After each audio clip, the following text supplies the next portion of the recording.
Are you struggling on Uber Eats? Do you think that app is trash? I used to think the same way when I first started, but no worries. Come right along with me as I tell you.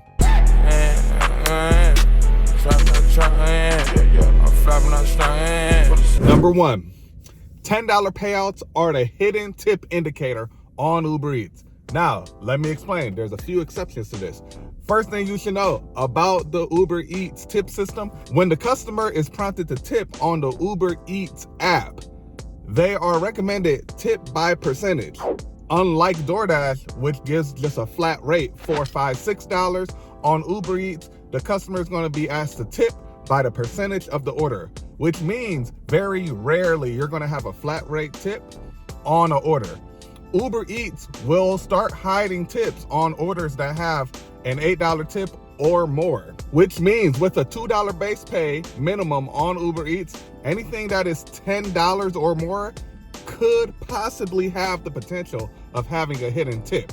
Now, Uber Eats will not hide a tip on a backwards order, and it's not like DoorDash where it has to be showing a 2-to-1 mile to money ratio. But as long as it is at least a 1-to-1 mile to money ratio, the possibility of there being a hidden tip is there. Typically, the more expensive the restaurant and the more items there are on the order, the higher your chances of having a hidden tip on an order is there. When I first started working with Uber Eats, I didn't recognize that there was potential for hidden tips on Uber Eats, because on DoorDash, they give you that nice little plus symbol if you're in the priority program. So that's how you're kind of introduced to the idea of hidden tips, usually as a gig worker, because most people work DoorDash. But on Uber Eats, they're not quite out there with that information, which means you have to listen to other experienced drivers like myself to relay this information to you. But Uber Eats definitely hides tips after $8. If you see something that's $10, the possibility of there being a hidden tip is there if the order is already showing a decent mile to money ratio, and also if the order is from a nice expensive restaurant, or if the order has a high item count. Now, speaking of $10 orders, we got this right here, $10 from Donato's. It's $10 going 1 mile. It only got 3 items on it, but I'm pretty sure that this thing is gonna go up $1 or $2. We'll see, but let's go pick it up. Order for a Delaney B. I think it's those pizzas. Perfect. All right, awesome. You can put it there. Thank you.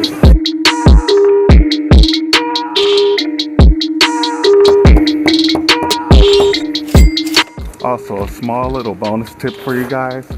If they have a 4-digit PIN on their order and the customer doesn't know it, 9 times out of 10 it's going to be the last 4 digits of their telephone number that of the account holder.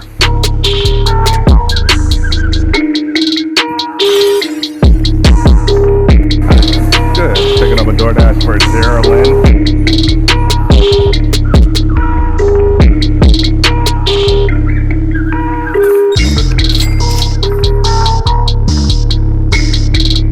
Number 2, you're working Uber Eats with a DoorDash mindset. What do I mean by that? See, the way DoorDash is designed is they take your entire market and they split it up into a bunch of zones. Since most of us come from DoorDash, we bring that DoorDash mindset of trying to stay on our zone and we bring it over to Uber Eats. Well, Uber Eats is just a little bit different. They don't break up your market into zones. They throw you orders in your entire market. Now you might be asking me, Mike, why is that important? I still want to minimize the amount of miles I'm driving. While that's true, on Uber Eats, you may be passing up on a lot of very good cash flow opportunities that are going to drop you off in another good area to get another good order, simply because it is not in your DoorDash zone. See, you got to think about it like this. With Uber Eats, the more parts of the map you unlock, the more powerful you become as a driver. The more honey holes you have in your market where you know what to expect and what to look for when you get dropped there, the more you can utilize all of these really good, high cash flow, higher mileage orders dropping you off in other busy areas in your market.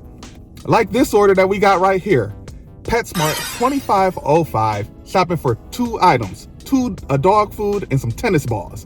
It's gonna drop us off downtown. Now, right now, we are in the Parma DoorDash zone, and this is gonna take us out of the Parma zone and drop us in the downtown zone. But you see, I do not care about that because I already know exactly where I'm gonna go when I get dropped off downtown, and then I'm gonna take an order from downtown to wherever I need to go because I know my entire market, not just my DoorDash zone. On Uber Eats, there's a lot of orders like that are getting passed up because 90% of the drivers that are on Uber Eats work Uber Eats just like it's DoorDash. So differentiate yourself from the pack, learn your entire market, and utilize all of those great cash flow opportunities that Uber Eats has that are going to take you from one busy area to another. But let's go get these little 2 items and shop it up. Perfect, perfect, perfect.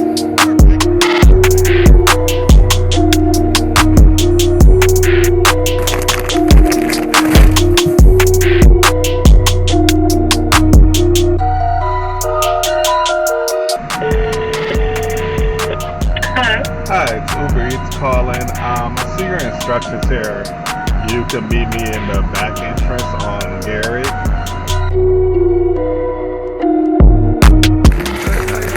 Oh, no problem. And then it's all good. I just need the 4-digit pin. Oh yeah, 0353. 0353. All right, we're all set. Have a good night.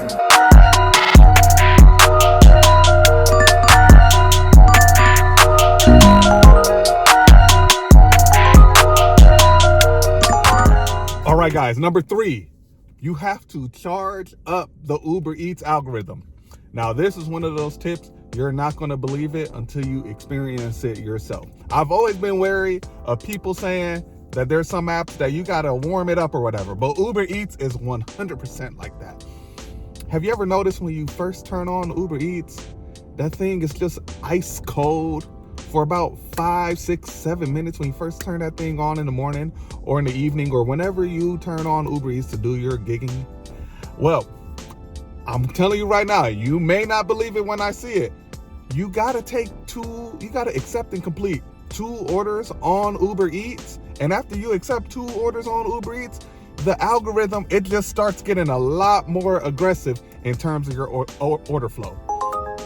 I'm telling you, you're looking at me, you think you're very skeptical, but it's true. It just is true. Once you accept and complete 2 deliveries on Uber Eats, it just gets a lot more aggressive with the order flow that you get coming to your phone. 100%. Can't explain it, but I feel it. It's true. It's true, damn it. I'm not lying to you. But we got this order here from Ohio City Burrito. It's 11:11, going like 1 or 2 miles. It is dropping off downtown, and we are getting close to the Guardians game. So we do want to be quick with this one so we could get the hell out of downtown before everybody starts filing in for the game. But it's 6 items on this thing, so I'm definitely sure that this is going to go up a few dollars. But let's go pick it up. Order for an Astrid. All right, thank you so much. Perfect.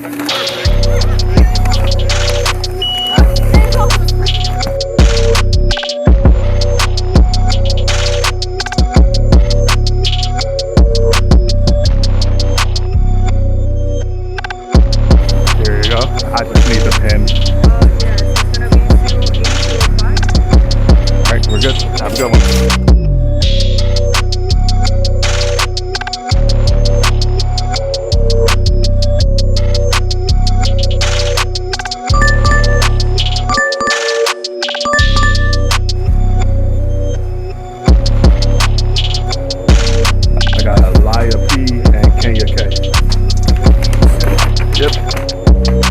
Thank you.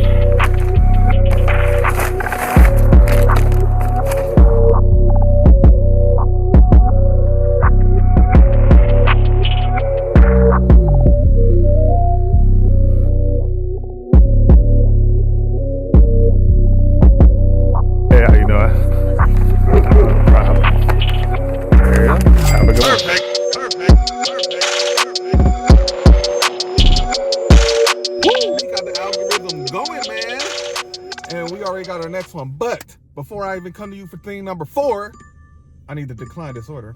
Number 4, the art of the Uber Eats add-on. Now, Uber Eats tends to send more add-ons and better add-ons on orders that are kind of mid. Now, I know you're asking me, Mike, why are you telling me to take mid orders? I'm not telling you to take mid orders necessarily, but this is something I've kind of learned recently due to working with the Deliver That app and getting dropped off in weird areas. Sometimes I get dropped off in an area where I'm just kind of looking for anything to get me out of there or to get me to my destination. And what I've noticed is sometimes I'll accept the order that's like $9 going 10 miles. It's 1-to-1, a little bit below 1-to-1. And almost every single time I accept the order like that, they follow up and send me a banger add-on. And speaking of bangers, DoorDash is sending me a lot of bangers right now that I gotta decline right now because they're not going the same direction. But yeah, I tend to notice that with those mid orders, I get the banger add-on more times than not. So don't be afraid if you're in a precarious area where you're just looking for some type of cash flow to get you out of there. Don't be afraid to take that 1-to-1 or even that sub 1-to-1 if the cash flow is just enough, if it's just good enough, because more than likely, if there's enough restaurants around, Uber Eats will send you that add-on. Now, if you get a great order with Uber Eats, you're not getting the add-on sent to you as much. As you hear, my DoorDash is going off. We got this Uber Eats here. It's $14 for like 8 miles, but don't really mind the miles because we was quite far away from the restaurant when we got this order, and it's all freeway, so we're gonna be able to get this done quickly. But let's go ahead and pick it up. We gotta pee, and oh my goodness, man. Look at this, man. They just sent in $40 shopping order. I'm not about to do that either. But yeah, let's go pick this up. Let's see if we could get a dirty stack on DoorDash and get this thing going and flowing.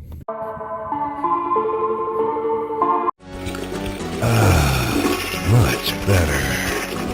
Yep, for Yani's tea. Okay, thank you. Picking up for Amanda R. Right, that's everything? All right, thank you.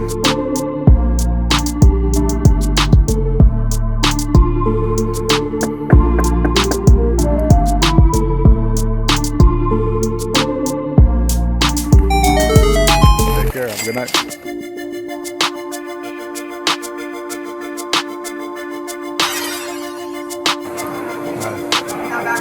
There ain't nobody over there. Okay, I've been over there for a while. I've been there for a while, so. She's packing orders right now. Okay. Yeah, she'll meet you out there. A bonus tip for y'all, man. This goes for Uber Eats, DoorDash, Grubhub, don't matter. But sometimes you got to put a little bit of pressure on these restaurants, because if you just stand there and be quiet and just sit there like a good old boy or girl, you're gonna be waiting for a long time. So you know what I had to do with that Outback is there's nobody at the to-go area. I waited for a minute and I eventually moved myself into an area of the restaurant where they had no choice but to acknowledge me. So that's a bonus tip, another bonus tip for y'all, man. Sometimes you just gotta do what you gotta do so you can get acknowledged. Don't go too crazy, but just be a little bit of a pest sometimes.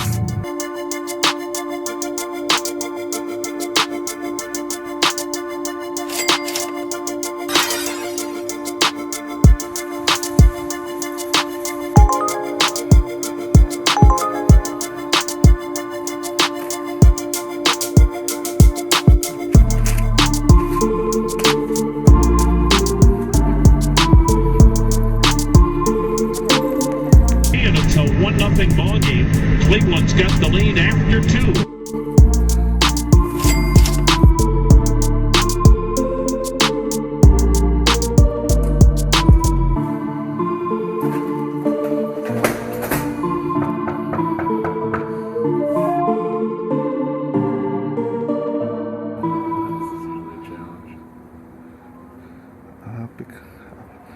I like to say I've become a pro at this.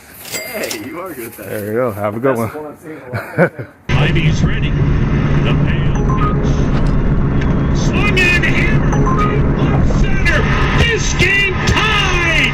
And he's done it again. And the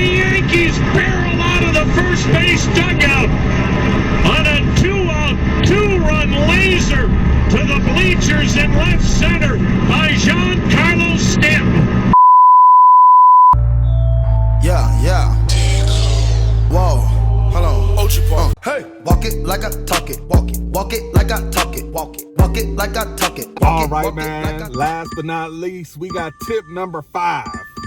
Those super high base pay orders aren't always bad. Now, I know you guys seen it, that $35 order for only 2 miles. It's too good to be true. And then you go to the restaurant, they say it's already been picked up. And yes, it does happen, but not all the time. Now, I find it that this most often happens where it's a dud with fast food restaurants. For some reason, fast food restaurants, especially McDonald's, tend to be prone to this type of thing happening. But there's a lot of other reasons why that order could be running high. Sometimes it's because it's a bad drop-off. Sometimes it's because it's a pickup in the middle of nowhere. Sometimes it's because the restaurant's about to be closed and the order needs to be pushed out ASAP. There's many reasons why an order could be brought up to that really high base pay. And if the order comes up and you're already close to the restaurant, you might as well go in there and take a look. Now, in my market, I know Popeyes and McDonald's is a no-go almost 100% of the time when that's the situation. But more times than not, I'm able to get that order.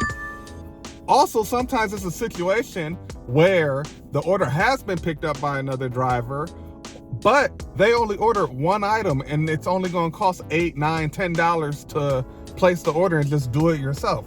And you think about it, if the order's $35 going 3 miles and you have to spend $11 to get it done, it's still $24 going 2 miles. So would you take that order if that's what it came at face value? I'm pretty sure 100% of us would.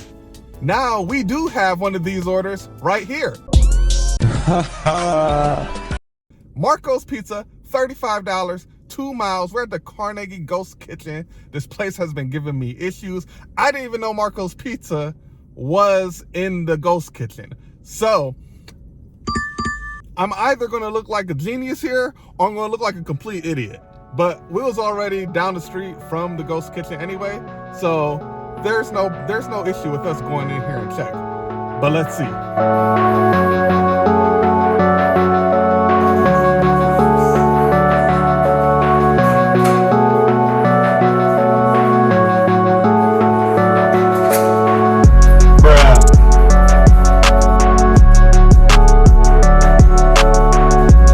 You gotta be kidding me, bruh. This is the weirdest experience I ever had. I had to contact through the phone. That's the reason why this order was $35, guys. See? You just never know. You never know. But let's get this thing delivered for the $35. And the excitement of me finding out that a $35 order was real, I forgot to tell y'all that I took this DoorDash too. 2 pickups here at this Ghost Kitchen for B&M's. Of course, when I went to scan it in, neither one of the orders are ready, which is fine. We're gonna deliver this Marco's Pizza, and then we'll come back and take these 2 that are going towards the house. So let's go.